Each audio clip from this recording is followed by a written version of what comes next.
Hey folks, BlackCross here, and welcome back to another video game review, guys. In today's review, we are looking at Metaphor ReFantazio. Atlas Persona spin-off is what I would say.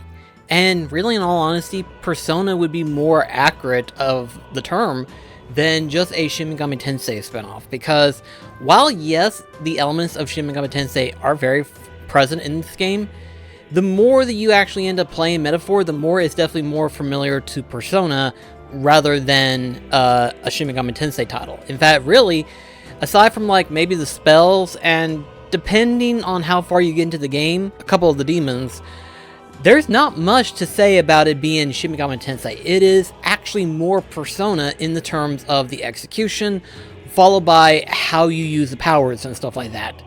So, yeah, basically, it plays like Persona, you know? The turn-based combat is very much similar, if you're familiar to Persona, and Shin Megami Tensei for that matter, where you're given an amount of turns, and should you land a critical or their weakness, you're given an extra turn. Then, of course, there's the exploring dungeons and everything like that. You're able to go through towns and stuff. You're able to interact with people and increase their ranks, much like how you could with their social links. In this case, though, they're considered as followers. So that's basically the portion of the entire game. It's very much Persona-like. But what makes it unique compared to Persona is the execution. Basically, the story, the build-up, the atmosphere, everything about this game is dramatically different compared to what a Persona has been known for. And I know a lot of people talk about Persona, you know, basically saying the menus and everything like that are awesome.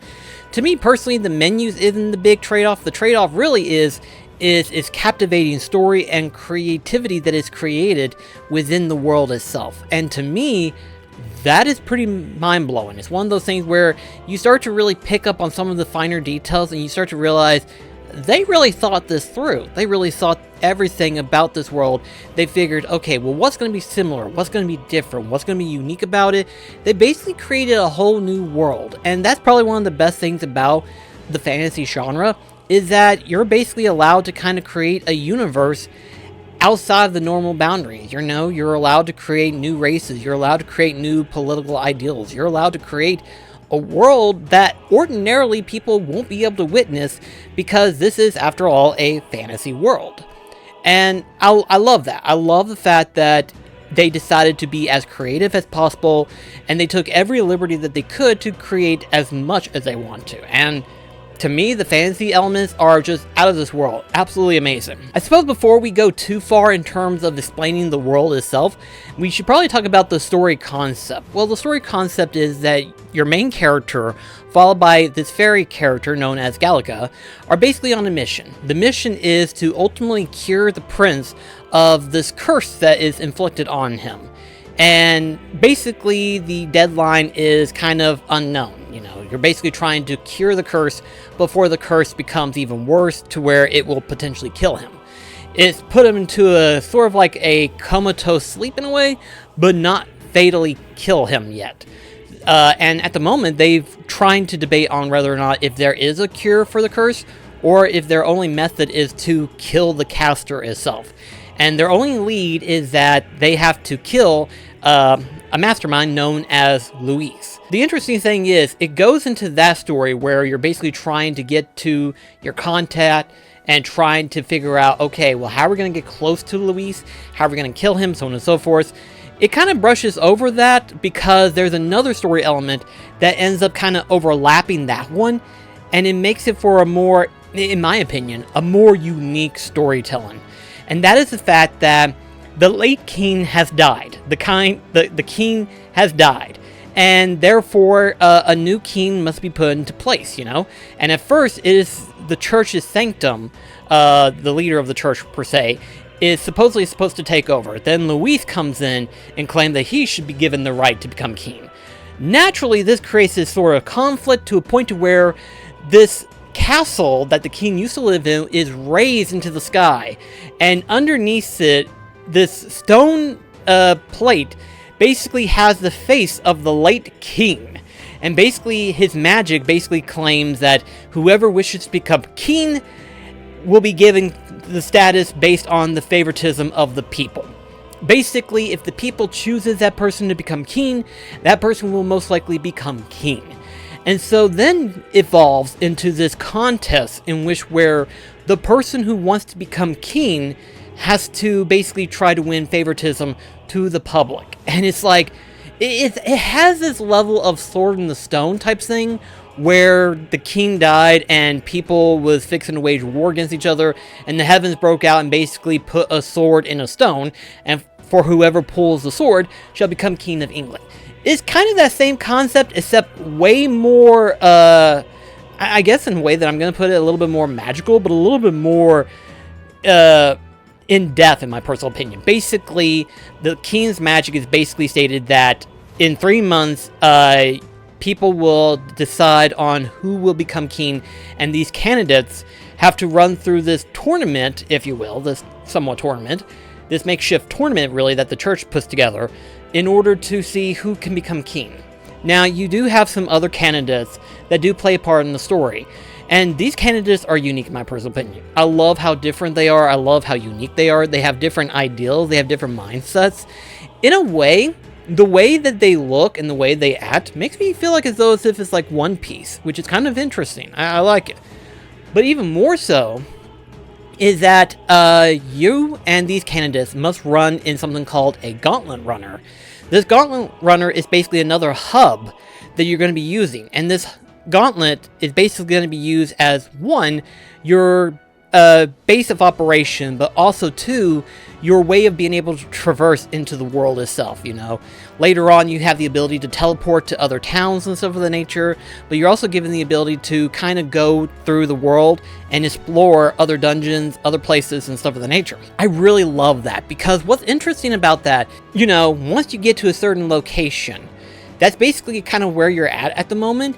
And so you get to decide based on how much information you've gathered, depending on what all you do and everything like that, depending on what quests are given to you, you're allowed to kind of venture however way you want to go about it. You know, you basically set the destination that you're going to go to, and it will take you a number of days. Now, depending on if you're familiar with Persona, this sounds scary. This sounds like as though as if it's going to cost more to be able to, cost more time to basically take away from being able to indulge with other followers to increase their ranks and stuff like that. But really, when you're going through the gauntlet, there are other things that you can do. There are things that you can do that will increase your HP, your MP, or even for that matter, depending on how far you get into the followers' ranks and stuff like that, being able to socialize with their ranks. You can also increase your other royal virtues, which is sort of like that of your other social status, you know, like wisdom, strength, and so on and so forth. This one, in this case, is like tolerance, courage, wisdom, so on and so forth. You can use your time to basically do that. You can also use your time to cook up recipes, which are basically healing items or status items that can be used against your enemies and stuff like that. You have a lot of options available for you in the Gauntlet Runner, all of which can basically has like this plethora of like all the stuff that you can do, and it kind of gives you this realm of slice of life that I don't think Persona can do, in my personal opinion. And the reason why I say Persona can't do this is because you're basically doing a school life. In this case, though, however, you're planning out your pathway and you're doing stuff while journeying to that area. And not only does that happen, you also have the chance of either A, running into other enemies as you're riding on the gauntlet itself, the enemies will jump onto the ship itself, or running into other candidates that will challenge you into battle. And to me, this is epic. This is a level of epicness that you don't see. You don't see this level of epicness, you know? Ordinarily, yes, you can challenge them and stuff like that, but sometimes if you're just journeying, they'll jump to you and challenge you to a fight. And I love that concept. That concept alone is exciting for me. It's really cool, and I love that. But outside of the world, outside of this story, outside of the adventure part of it, how are you using your magic? How are you using the powers and stuff like that?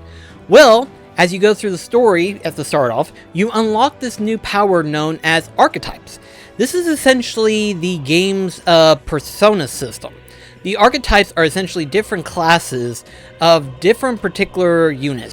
Your knight, your mage, wizard, so on and so forth, but they're all kind of like a lineage in a way. So each follower is given a particular type of archetype that you can indulge yourself into, basically study, if you will. You know, you're studying these archetypes, you're understanding their abilities and the different spells and unique abilities and stuff like that they can give you and stuff like that. If you're familiar with Persona in any form whatsoever, this is very much similar in that same vein, except for creating personas, you're learning how to interact and attain these archetypes and learning how to attain the abilities and stuff like that. And the simplest thing is basically indulging in the followers' ranks. A perfect example is that the main character's main archetype is the Seeker. And the Seeker, if you indulge deep with More, which is essentially kind of like the Igor character of the game, where the more you delve into his rank, the further you get in terms of being able to level up into that lineage. For example, you have the Seeker, the Magic Seeker, and the Soul Hacker archetype.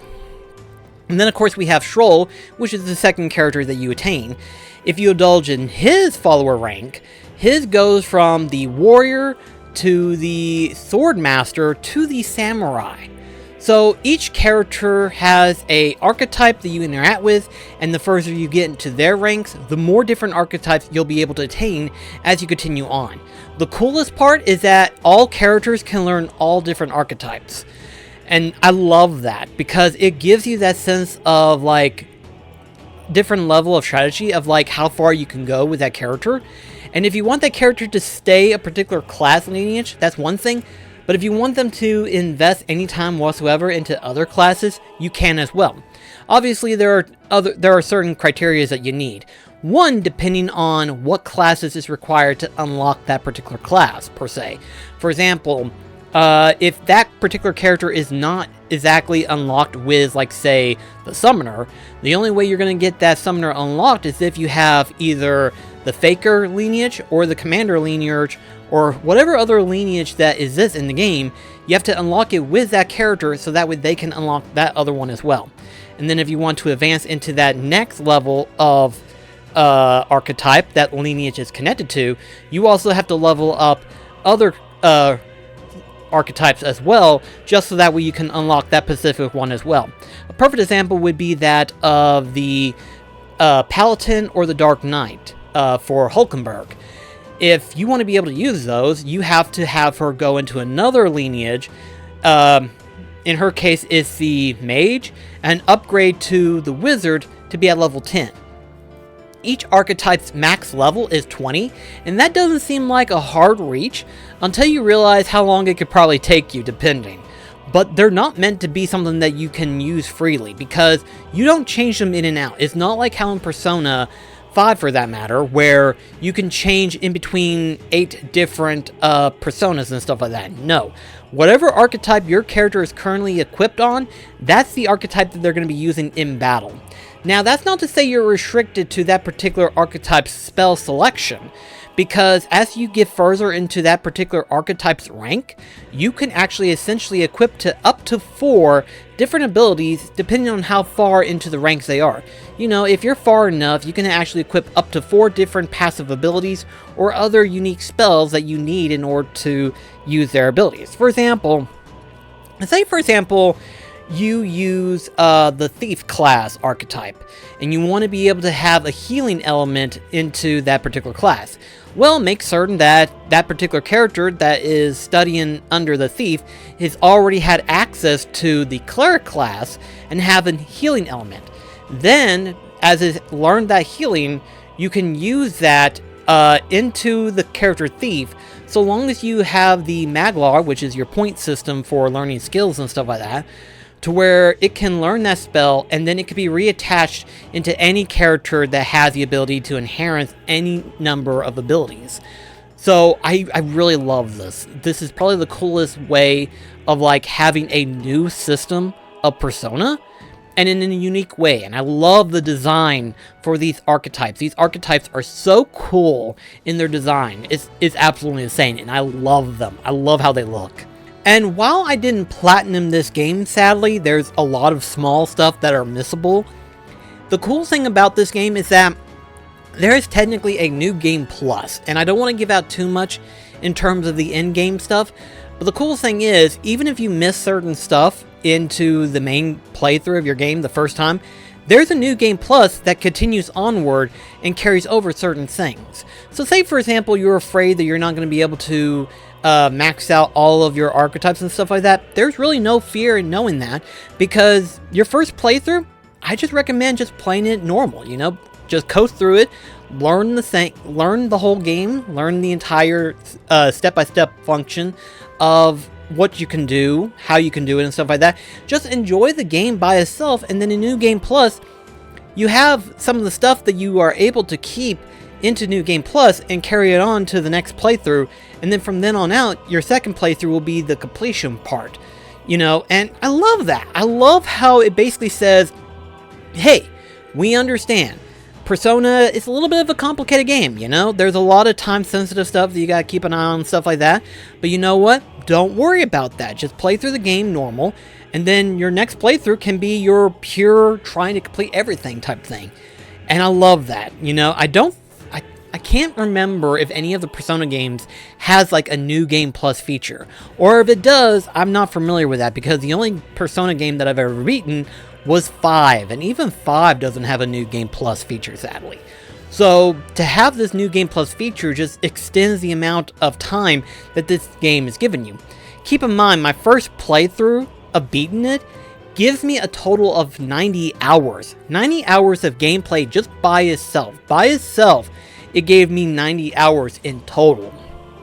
And that's a lot of time for one playthrough. Never mind the fact that your second playthrough is going to feature a lot of collectibles, a lot of different missable stuff that you want to be able to attain and stuff. And I love that. I love it so much. In my personal opinion, though, the only thing that's holding it back from being like a pure, perfect game, in my personal opinion, is the calendar system. Much like how Persona is very familiar with this calendar system since Persona 3, as far as I know, 1 and 2's never had a calendar system, but Persona 3 started this and then continued on into 4 and 5. This calendar system was holding it back, in my personal opinion. On the one hand, yes, you are able to venture on into other locations, and that kind of gives you that gratification of like planning out your ideals of how to go and tackle on certain missions and stuff. So it does kind of play that part, but I feel like if you're socializing with your social links and stuff like that, your followers and everything like that, it takes up a lot more time than it should. For example, exploring the dungeon is one thing, you know, it makes sense. If you explore a dungeon, it'll take you a whole day. But if you take on, like say later on in the game, you get access to a Colosseum. That Colosseum, if you interact with a certain rank Colosseum, it takes up an entire day, which hurts your time. Raising up your social status also takes up your entire day time. Also to raising your follower ranks also takes up your time. It's one of those things where it's like, on the one hand, I understand it, because it's that level of like building that is needed to make the game the way that it is in terms of level format and stuff like that. But on the other hand, you're kind of restricted, because then that means you're not able to explore freely as much as you like to, because if you're one to explore any dungeon and anything like that, and also have time to increase your social status with your other followers and stuff like that, increase your royal virtues and stuff like that, to do anything, it requires a lot of time that takes up and basically hurts you being able to increase either your followers, your virtues, or anything else for that matter. So it kind of restricts you in a sense where you're not allowed to do as much as you want to. I will say though that based on how far I got into the game whenever I finally beat it, I only had one character that was not fully maxed out in terms of the ranks. And they were one rank away from being maxed out. So I say it is possible to get all of your followers ranked up in one playthrough. In fact, there is a trophy where you have all of your followers fully ranked. So it's not impossible. It does take a little bit of work, and depending on your overall scope and everything like that. But I feel like the only way you can do that is obviously in New Game Plus, probably. So as I stated before, if you're playing through this game, your first playthrough should be just a natural playthrough, you know? Play through it, enjoy the story, enjoy the gameplay, enjoy everything that this game has to offer. In my personal opinion, I would give this an easy 5 out of 5. An easy 5 out of 5 stars in my personal opinion.